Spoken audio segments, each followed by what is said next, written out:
Borealum.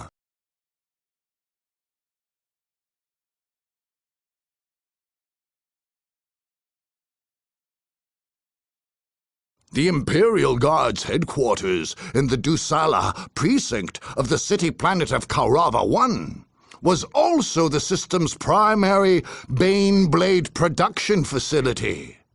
Under the strong and capable leadership of the new Governor-General Vance Stubbs, the Guardsmen were once again well-supplied, armed, and organized.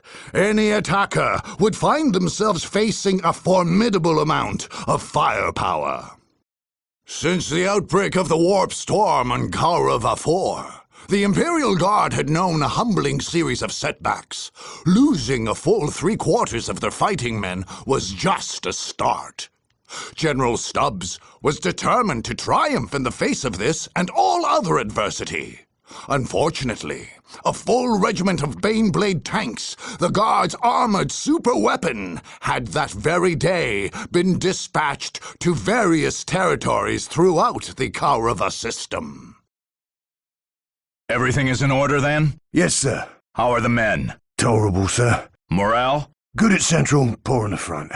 Casualties? The same, sir. Firing squads? 20 today, 12 for cowardice in the line of duty. Baneblade production? Tank crew, munitions and parts are arriving by convoy on schedule, sir. As you know, it takes only the most highly trained crew to properly operate a... I know. Very good, General. How many do we have on hand? Unfortunately, sir, a shipment of 100 Baneblades has just gone out to serve... I see. The Dusala precinct headquarters was thus left without a single Baneblade to its advantage. But they had their factories. Repair parts, munitions, and operating crews were moved via a system of convoys to the centrally located Mars pattern buildings, which produced the tanks. These convoys, then, were to be the Imperial Guard's weakest link, and also their greatest hope. Look at this. Once this was a fine city, gleaming beacon of the Emperor's light, a center of industry. Now look at it. Commissar, I would like to see this city built up again. I would like to see towers and spires of gleaming white. I would like to see our men on parade routes, not tours of duty. I would like to see every city in this planet, every colony in this besotted, miserable system turn to the service and industry of the Imperium in the Emperor's name. In the Emperor's name, sir. But to see my dreams fulfilled, first we must wipe the system clean of these blasted Xenos and heretics and monsters and zealots. And to do that, this base, our center of command, must operate free of danger or harassment. Our troops are ready. Yes, sir. Our tanks and our sentinels. And if the Emperor wills it, we will have functioning Baneblades. Tell me, Commissar, are we prepared? Or will we be lambs taken to slaughter? Well, we'll do what we can and pray for victory. The enhanced Basilisk cannon has been prepared by our tech priest engineers, has it not? It can be fired at will. Yes, It sir. only requires an artillery spotter. We shall place our faith in the God Emperor. That will have to do the job. As always, we place faith in the Emperor.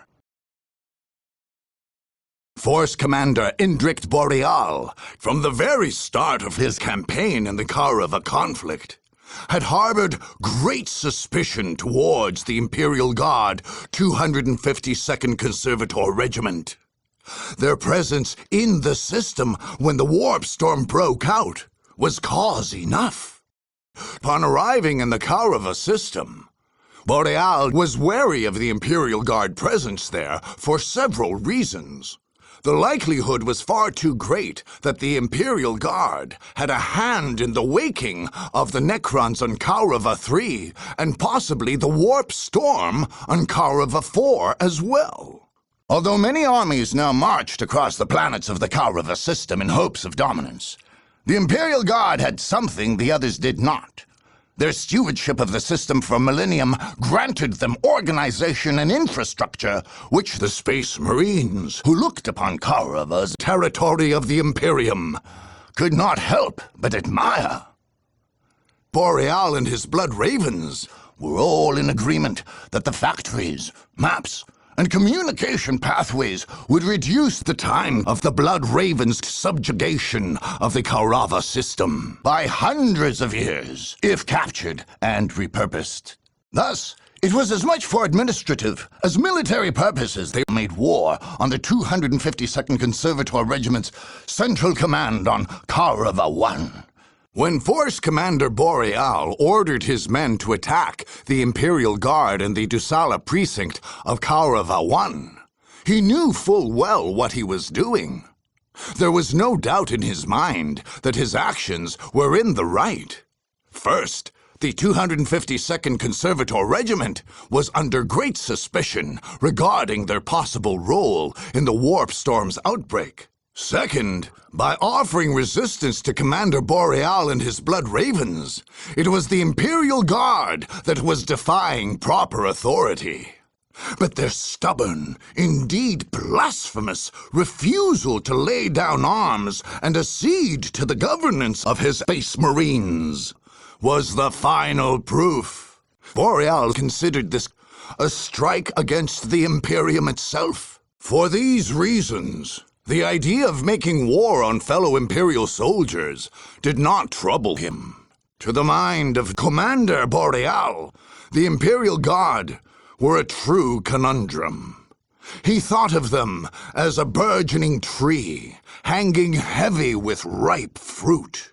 And yet, the tree bore thorns, and the fruit was cased in hard shells. At last, Boreale had been pricked one too many times by those thorns, and the time had come to take his blade to the tree's trunk. General, they approach. Let 'em. When will we have our Bane blades? Crew and munitions are arriving by convoy. It will be several convoys before we have one operational, sir. So we just have to keep them busy until then. I see you now. Look here, they're trying to sneak past us. Sneaky little, trying to use stealth on the Imperial Guard. General Stubbs, strange energy signatures have been detected, sir. Should we look into it? You want to do this the hard way? That is acceptable to the Imperial Guard. Look sharp, men. Looks like we have some tough urban warfare ahead of us. They're ferrying Marines into the field using those Rhino transports. They have tanks. This is a direct threat to our operation. Predator tanks, If we can find their machine cult building, we would do well to take it out of commission. We cannot have more of those things on the battlefield. We have to stop those Tempests, find where they're coming from, and destroy it. Commander, we've identified small encampments south and northwest of our base. They could do some damage if we left it unguarded. What? Let's hope this is the last. Get Marauder bomber production up and running. We need to hit them with everything we've got. Marauder production orders confirmed, sir. Our bombers are closing in for close-range assault maneuvers. This is the 55th Assault Company, ready to roll, reporting from the Western Annex. 17th Light Armor Battalion reporting for duty. Shaken Artillery Squad, Central Annex reporting for duty. Your orders are to deploy directly against the enemy. Proceed. General, the 94th Heavy Armored Company, Northern Annex, is combat ready. Tell them to get moving and give those bastards hell! The Imperial Guard approaches. There is no time to be lost. Battle, brothers! So that's their general, there. If we can strike him down, they'll scatter. We'll have this battle won. When Boreale's forces came to Kaurava 1, their strength and momentum had reached truly great proportions. With their arrival, the Blood Ravens had wiped out in a single blow the 253rd and 254th Conservator Regiments of the Imperial Guard. The heavy armor and artillery of the Imperial Guard's Central Command were aggravating to the Space Marines. But with terror and savage speed, they crushed the Imperial Guard Regiment. Damn them! Where are they now? General, our Marauder production facility is being attacked. Put some firepower on it! Drive them back! General, the first convoy shipment's arrived. Good. Are we ready to dispatch a Baneblade? No, sir. Several more convoys will be required. We're under attack! Quick, man the sentinels! Trouble incoming. We can deal with them. 252nd Conservator Regiment, for the glory of the Imperium! Do us proud, 55th. The Basilisk Magnus is cleared for action, General. It can now fire at any acquired coordinates. And our spotters? Spotter ready. Awaiting orders, sir. Get them on the field! In the Emperor's name, we don't have time to lose! General, another convoy shipment's arrived. Excellent. Relay, this is General Stubbs. The area's cleared. Do you have a gift for us? Wrapped in ribbons. We're ready to deploy. The enemy seems to have learned the routes that our convoys are taking. I know. Order 2 convoys dispatched at the same time. They can't be everywhere at once. Someone tell me why we don't have a Baneblade out in the field yet! Sir, none are fully operational. We have about half the number of convoy shipments required. When the Blood Ravens arrived in Dusala Precinct, the Imperial Guard made every preparation to rebuff their advance. Unfortunately, few walls are thick enough, and few batteries of cannon are heavy enough to stop the Space Marines once they are moving in full force. Despite all the tanks, artillery, and tactics he could muster, General Stubbs was helpless against the Blood Ravens, and the Imperial Guard were overwhelmed. Boreale let his Space Marines and other forces loose upon the city. With steely conviction, purging flame, and heavy armor, the Space Marines bore down on General Stubbs' army until it broke and scattered. That's our last sentinel. Build more, quickly! Load your laser guns, men, for the Imperium! Blast those...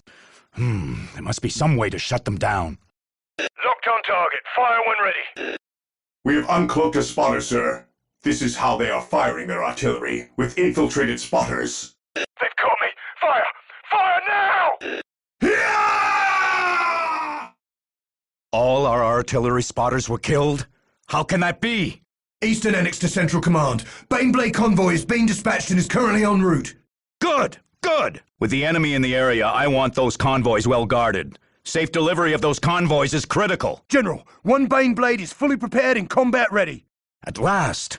Get it onto the field as soon as possible. Keep the convoys coming. We'll take as much firepower as we can against these bastards.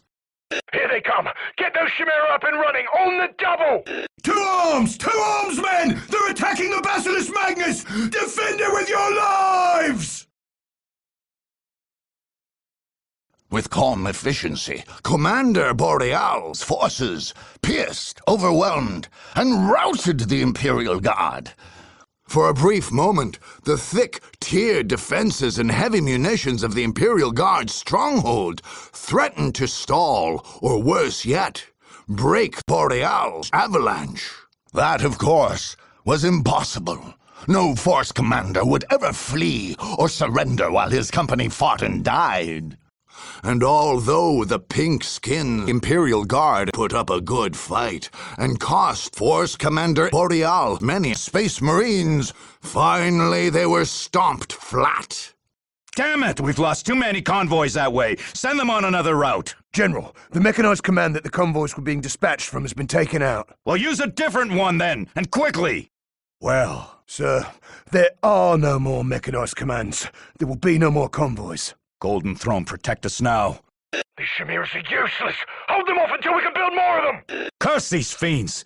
They've taken out our Basilisk Magnus, our Mars pattern buildings. Well, the convoys are useless to us now. They've thrown a wrench in our Baneblade production. We're just gonna have to do without them. If they think that's all we've got up our sleeves... Officer, we fight unto the last. Do you understand me? Yes, sir. Any soldier caught abandoning his post is to be shot without further questioning. We can still win this. Can any of these inactive Baneblades run at all? Somewhat, General, but they... I don't care! Put men in them! They can at least fire some of the guns. You can't outgun the Imperial Guard. Fight for all you're worth, soldiers! We've got to win this! 94th Heavy Armor Company, to your tanks!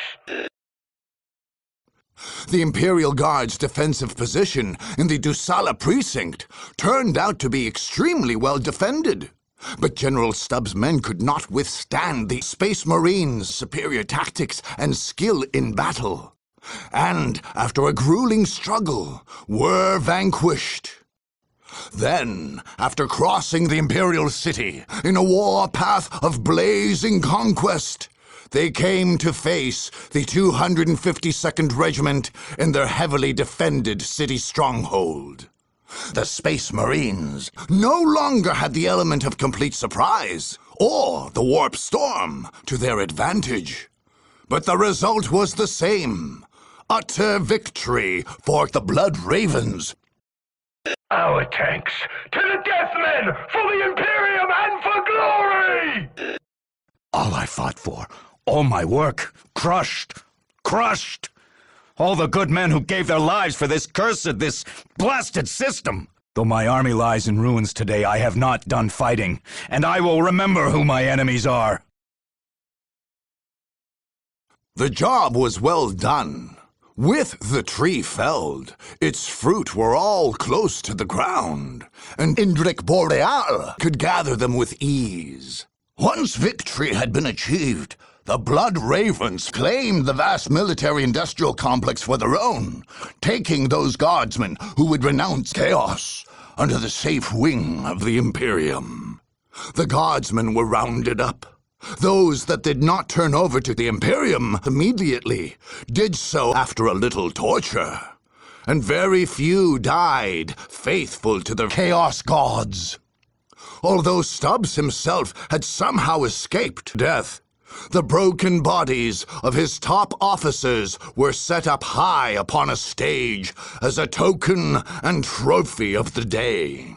Commander Boreale took their skulls as offerings to the Emperor and tokens of his devotion.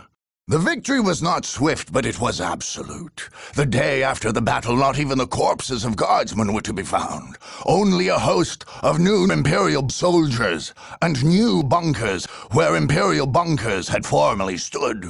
Once the superior military tactics of the Blood Ravens had overwhelmed the 252nd Regiment and laid claim to their central command, the surviving guardsmen were treated as fellow comrades at arms.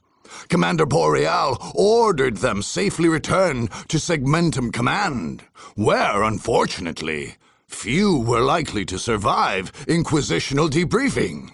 After his forces had outgunned and overpowered the Imperial Guard, he felt great joy that General Vance Stubbs' life was spared.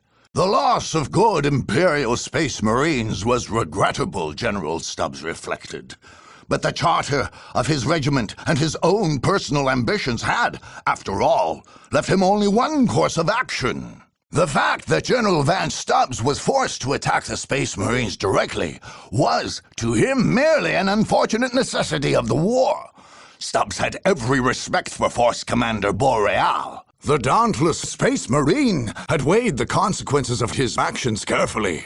And many times since he had first foreseen the coming of the Kaurava conflict, Boreale knew that Stubbs, though a young and foolish general, showed greater promise than the mad legions of chaos or the dogged orcs. Soon, Boreale resolved not to remove the 252nd Conservator Regiment from the conflict.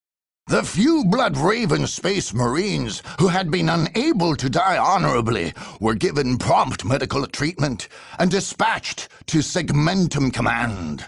The dead were given all the honors and funeral rites due to their station. These proceedings, however, did not for an instant deter Boreale from installing a company of his Blood Ravens in the Dusala precinct or laying claim to the usable munitions and other equipment left intact. In taking control of the region, the Space Marines were able to repurpose some of the manufacturing pipelines, greatly improving the ease of construction and deployment within the battle arena. The Space Marines had even discovered the vast generators that had powered the many factories of the Dusala precinct, and harnessed the energy for their own purposes. This was the first victory Boreale's company of Blood Ravens had ever achieved on the city world of Kaurava I. The great victory provided a huge morale boost to the entire army, and many Blood Raven banners were spontaneously raised there, in Dusala and across all their Kauravan territories.